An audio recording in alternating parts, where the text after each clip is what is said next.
It happened in broad daylight, on a street lined with boutiques, latte foam, and luxury SUVs. Julian Carter wasn't rushing. He wasn't hiding. He wasn't doing anything but being a well-dressed man walking to his parked car. A black man, yes, but that shouldn't have mattered. Still, when two squad cars boxed him in as he reached for the parking meter, the city's polished silence cracked. Hands where I can see them, a voice barked. Shoppers froze. A stroller stopped mid-roll. Julian turned slowly, calm, composed, confused, but not surprised. "Is there a problem, officer?" he asked. No one answered. Instead, he was pushed to the hood of a car, his cheek pressed against warm metal, wrists yanked behind him as if he'd triggered some silent alarm only his skin could set off. The officer muttered, "You match the description." That was it. No name, no ID, just a phrase soaked in decades of racial profiling and presumed guilt. The man they were cuffing wasn't just anybody. He was Julian Carter, an Emmy-nominated Hollywood producer, an advocate for systemic reform, and an advisor to one of the most ambitious civil rights compliance initiatives in the country. But none of that mattered in this moment. All that mattered was that someone thought he looked like someone else. Mistaken identity in America doesn't need to be logical. It just needs to feel close enough. And Julian knew better than to fight it. This wasn't about innocence or evidence. It was about perception, and perception was the most dangerous weapon in that intersection. He didn't resist. He didn't explain. He simply observed everything.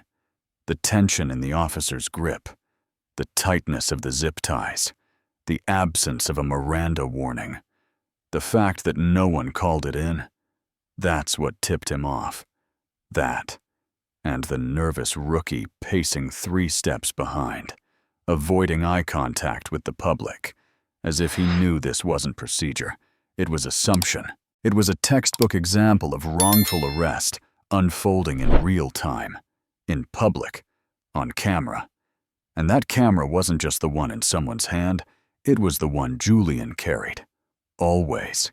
Discreet. Legal. Internal affairs approved.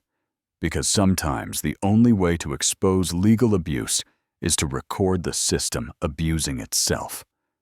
He sat on the curb for 45 minutes, hands still behind his back, while bystanders filmed and whispered. Some looked away. Others stared too long. But Julian didn't speak. Not yet. Because what was happening wasn't just unjust, it was useful. This was a moment of live legal exposure. A case study in bias disguised as routine. A police abuse investigation writing itself in real time. And Julian Carter, he wasn't just the subject. He was the observer. The trap wasn't set for the cops. They just walked into it. Julian Carter paused at the curb, heart still pounding beneath his crisp blazer, as the last echo of sirens faded into the morning haze. He leaned back against the concrete, recalling how this day began a simple coffee run before an early meeting with network executives to discuss a new documentary on systemic reform. He had spent weeks vetting stories of wrongful arrest and racial profiling, interviewing activists and legal experts about civil rights compliance and the power of internal affairs to hold police accountable. He never imagined he'd become part of the story. He closed his eyes, replaying the flash of blue lights, the sharp command, the jolt of cuffs biting into his wrists. He smelled leather and pavement, heard the murmur of onlookers already live-streaming the public confrontation. In that moment, he knew this was no routine traffic stop. It was a lesson in how perception could override procedure. The officer hadn't asked for a badge or identification. He hadn't run Julian's plates or checked his credentials. Instead, The cop had reached a conclusion based on one criterion: appearance. It was the same sketchy logic he'd spent years exposing in his work on police abuse investigation. As the handcuffs clicked, he had thought of the young student he met at UCLA, who'd been sentenced to community service after a mistaken identity stop, an undercover operation gone wrong, a private audit into campus policing that ended with complaints buried rather than addressed. Julian had advised that student's family on a civil rights compliance claim. Now he watched himself through the lens of experience. He had the tools, the knowledge, the internal affairs contacts, and yet here he was, powerless until someone recognized him. He opened his eyes as Officer Ramirez approached, uniform crisp, but eyes uneasy. Ramirez had the look of a man torn between procedure and conscience. Julian offered him a steady gaze. "Look, I run a compliance initiative that tracks police stops across the state," he said softly. The words seemed to hang in the air. For a brief moment, Ramirez's hand paused midair, as if his finger hovered over a trigger he wasn't sure he wanted to pull, but protocol or fear shoved him forward. "Sir, just answer questions." The tone was clipped, mechanical. Julian nodded, arms still bound, and prepared to comply. Inside the station hallway, the smell of institutional bleach mixed with the hum of fluorescent lights as he was led to an interview room.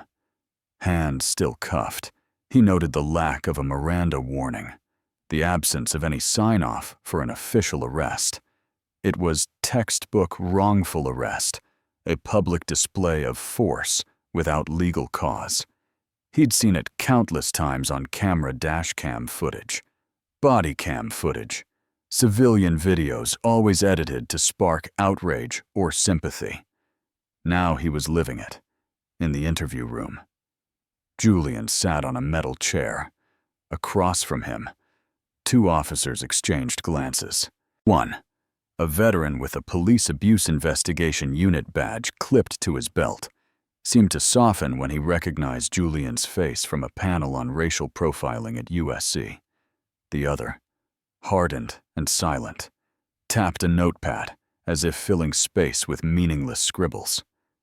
Julian let the silence stretch, studying their uniforms, the flicker of their ID cards, the tension in their posture. This was a moment of legal exposure, a window into how bias and bureaucracy collided in real life. He cleared his throat. "I'd like to understand why I'm here," he said calmly. "Is this a case of mistaken identity or a broader audit of compliance?" The question landed like a challenge. The veteran cop shifted uncomfortably. He glanced at his partner, then back at Julian. We received a report," he stammered. "You match the description." There it was again, match the description. A phrase that carried the weight of systemic reform debates and civil rights lawsuits, now echoing in a cramped room. Julian leaned forward. "If you're conducting an undercover operation, I'd expect a warrant, or at least a formal briefing." He allowed the keywords to fall naturally, each one a reminder of his life's work: undercover operation, systemic reform, civil rights compliance. The older officer closed his eyes briefly, then opened them with a sigh. "Look, Mr.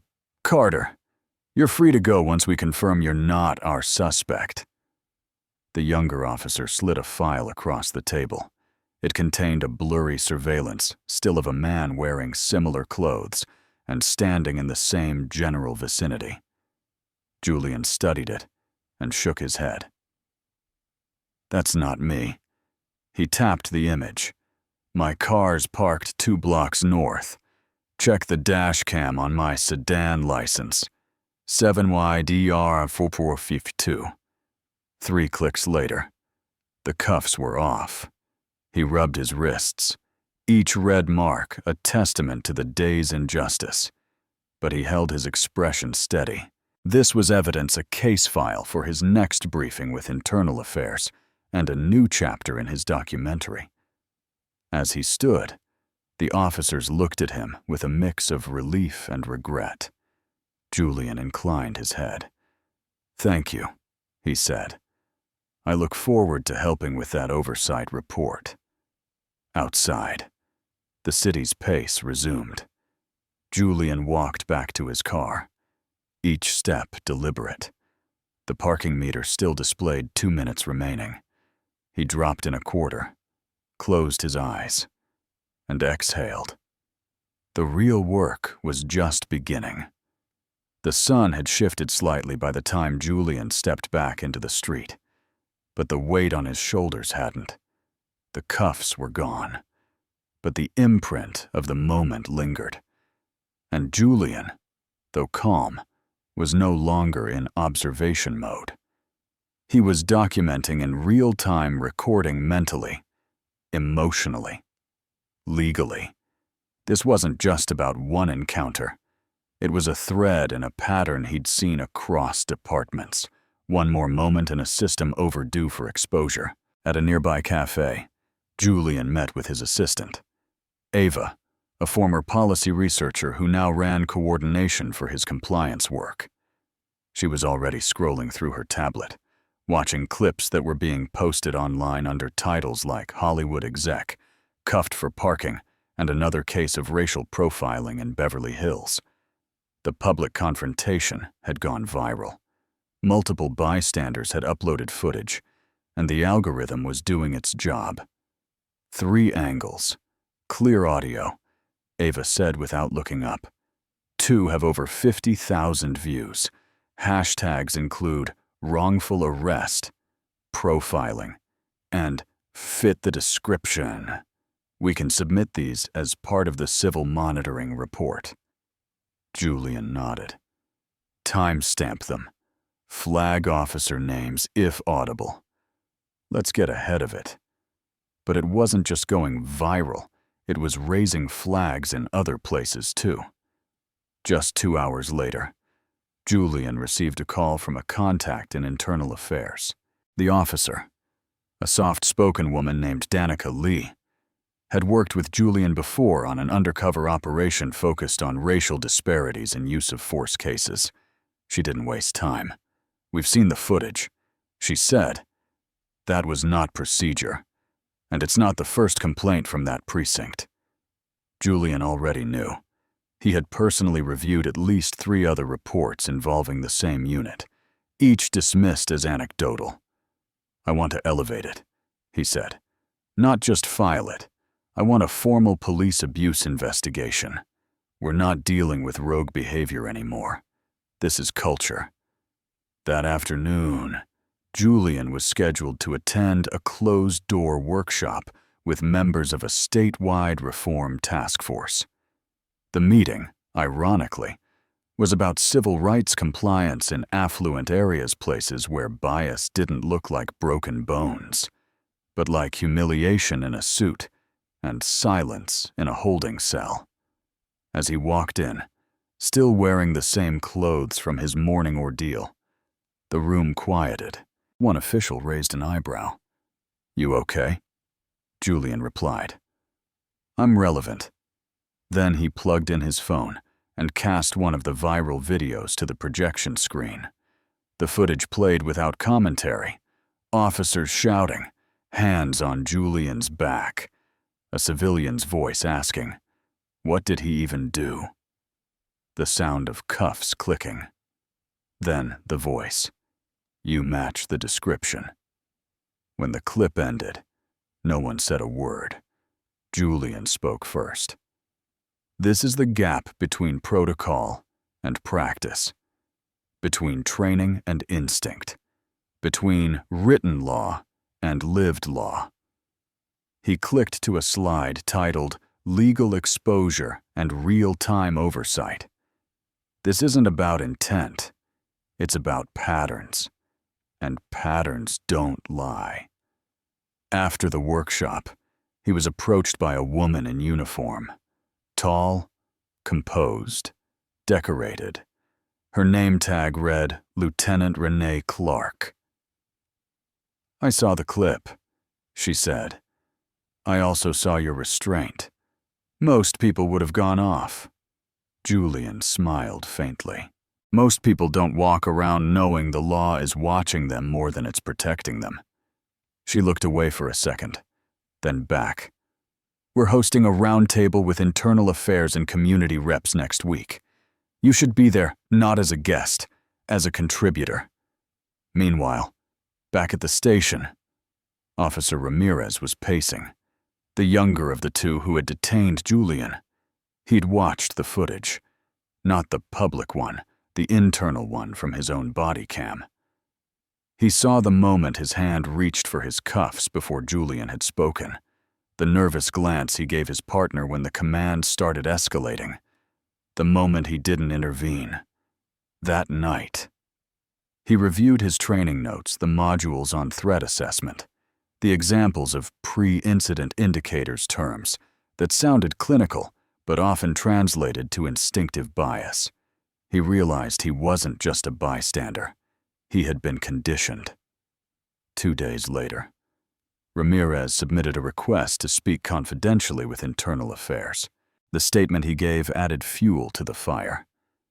He admitted that he had recognized Julian's face but didn't say anything, that he had hesitated but defaulted to his partner's lead, that their unit had a running joke. "You know it's serious when you cuff a tie," a cynical nod to the occasional professional-looking black man they stopped just to be sure. His statement became a cornerstone in the ongoing police abuse investigation. It revealed not just one mistake, but a mindset, a culture of quiet profiling, hidden under clean uniforms and polite language. Julian, meanwhile, was working. He met with Ava and the film team to review raw footage for the documentary they were already planning fit the description. This time, the footage would come from his own experience. No reenactments, no dramatization, just the real footage, the real silence, and the real faces of those who still justified it as standard procedure. In a meeting with legal advisors, Julian proposed a new policy recommendation, the transparency trigger, a clause requiring automatic release of footage within 24 hours of any public stop involving mistaken identity. "If it's justified, it holds up," he said. "If it's not, it needs to be seen." The idea gained traction. Civil rights groups rallied behind it. Media outlets began calling for comment. And in every interview, Julian refused to make it about himself. This isn't about one stop.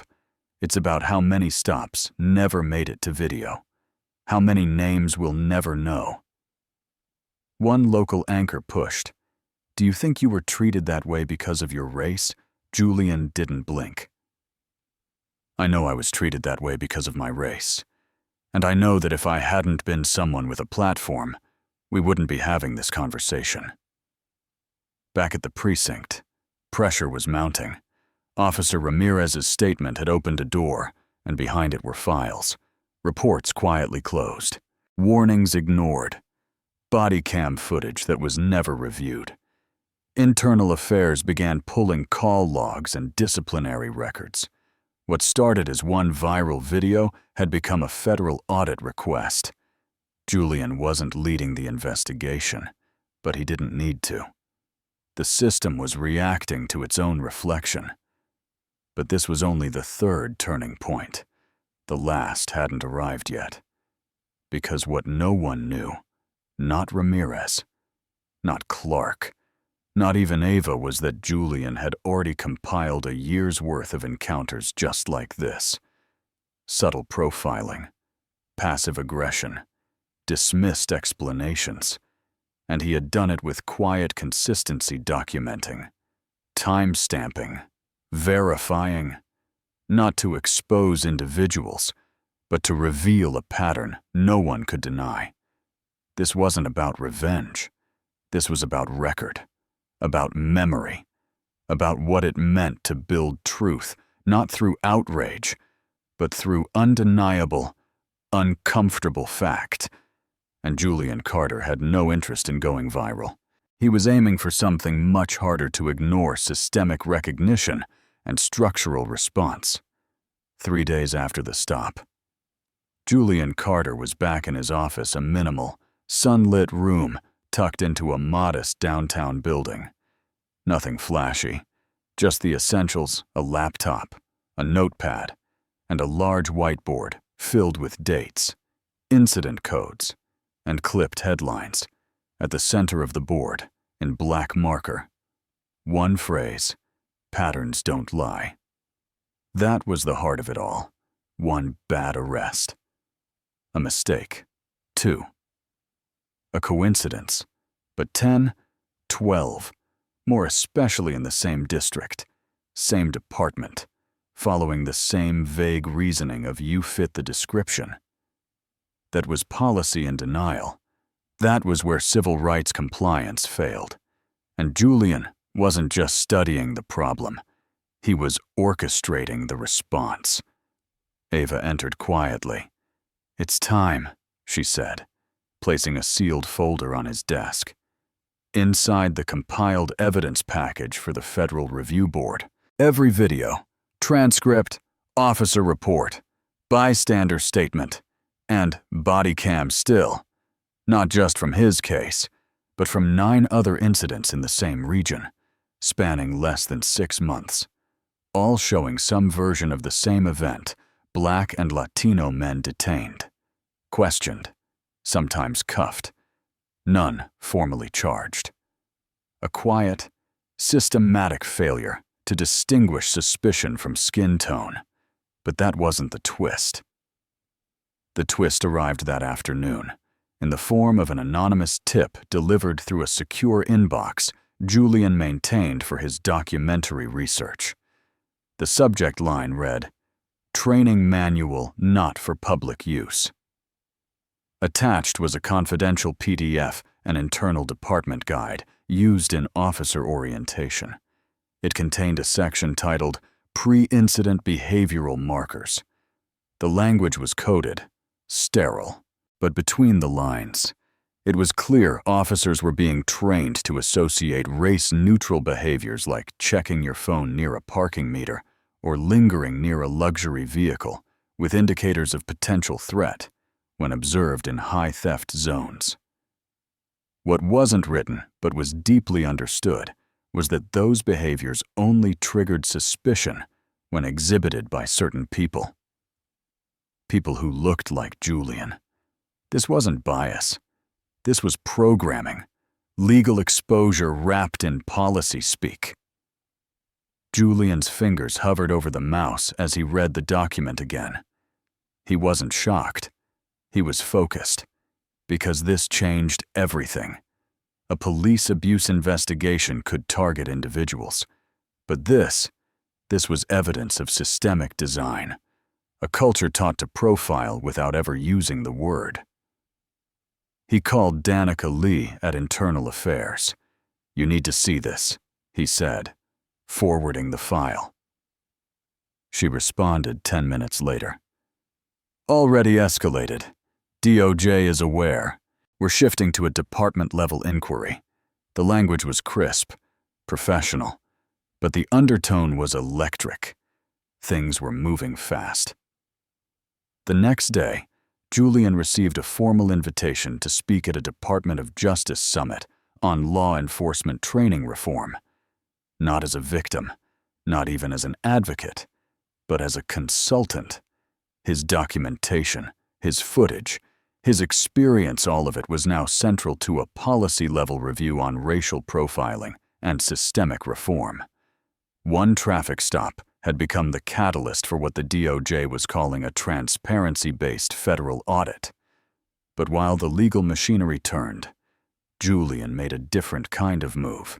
He met with Ramirez. The young officer looked thinner, older, like someone who hadn't slept much but had been thinking nonstop. They sat in a small community center room, Neutral ground. No cameras. Just a recorder on the table. Ramirez spoke first. I should have stopped it. I knew it wasn't right. I just didn't know how to say no. Julian let the silence sit. You had a choice, he said. Not angry. Measured. Silence protects power. Speaking costs you, but silence costs others. Ramirez nodded. I want to testify. Officially. Not just about your case. About everything. The training, the pressure, the things we say off record. Julian studied him. You'll be attacked. You know that. Ramirez nodded again. I'd rather be under fire for doing the right thing than safe for doing nothing. That statement was entered into the formal investigation. From there, the story escalated. Multiple officers were placed under review. At least 2 supervisors were reassigned. Internal emails surfaced, showing patterns of ignored complaints, altered timestamps, and suggestions to handle incidents informally to avoid legal exposure. Civil rights attorneys stepped in. Media coverage expanded. But Julian stayed quiet. Not absent, just focused. He redirected settlement offers into something bigger. The Visibility Initiative, a fund for training civilian oversight boards, creating public access dashboards of officer stop data, and developing national standards for body cam transparency. His mission was never punishment. It was prevention. It was systemic reform at the root, not the leaves. At a town hall, Julian addressed the public for the first time since the incident. Cameras rolled, but he looked past them to the audience, to the teacher in the 3rd row who once got pulled over for driving too slowly, to the teenager who'd been told his hoodie was suspicious, to the mother who still told her son to keep both hands on the wheel, even when stopped for a tail light. I don't need an apology, Julian said. I don't need another press release. What I need, and what we all deserve, is accountability that doesn't depend on who the victim is. Because the truth is, I was heard because I had a platform. But justice isn't justice if it only shows up when the camera is rolling, or when the person being cuffed has credits on IMDb. The room was still. Then applause. Then voices rising not in anger, but in solidarity. That was the real response. Not a lawsuit, not a headline, but a cultural shift, one informed by fact, driven by experience, and supported by undeniable patterns. The federal audit continued. DOJ agents pulled records, issued subpoenas, sat down with officers who had previously felt untouchable.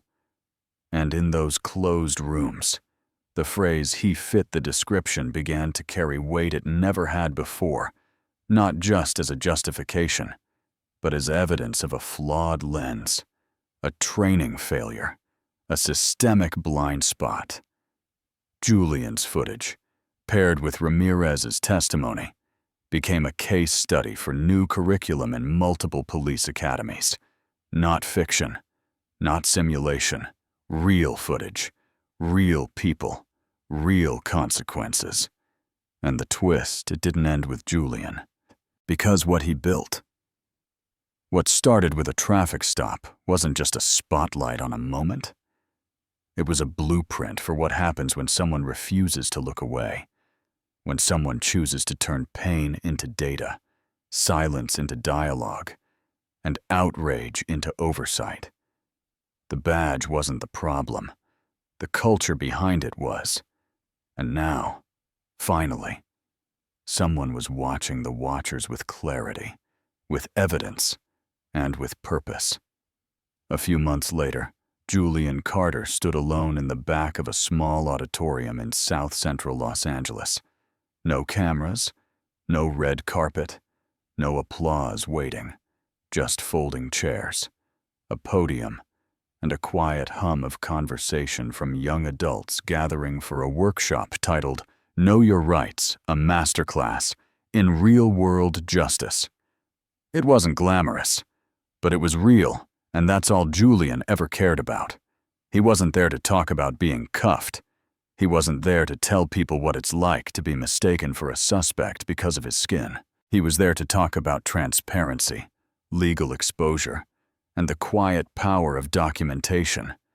Because those high RPM buzzwords like civil rights, racial justice, and systemic reform aren't just talking points. They're real-world lifelines for people who've never been protected by the benefit of the doubt. A young woman approached him after the session. She looked no older than 20. "Mr. Carter," she said, "your story is why I'm applying to law school. Not because I want to argue in court, but because I want to fix what happens before people ever get there." Julian smiled softly. "That's where the real work begins," he said. He walked home that night through the same neighborhood he'd lived in since film school. Same corner stores, same sirens in the distance, same low buzz of tension in the air. But something had shifted, not just in him, but around him. People were talking differently, asking better questions, demanding more. And in his quiet apartment, surrounded by case files, unfinished scripts, and a flickering desk lamp, Julian scribbled one last line into the notebook that had started it all. Real justice isn't loud. It's consistent. That's what this story has always been about. Not a viral twist, not just another case of police abuse, but a reminder that the people most likely to be silenced are often the ones holding the sharpest truth. That body cams and federal audits mean nothing if we don't back them with actual accountability. That civil rights aren't inherited, they're protected. So the next time someone asks you if racial profiling still happens, if being wrongly cuffed is really that big a deal, tell them about Julian Carter, not because he was a Hollywood producer, but because he didn't use his platform for vengeance. He used it for vision. And maybe that's the takeaway for all of us. Justice isn't just a courtroom victory. It's every moment someone chooses to speak up, record, document, or resist when the world tells them to stay silent. It's not perfect. It's not fast. But it's possible. And that alone makes it worth fighting for.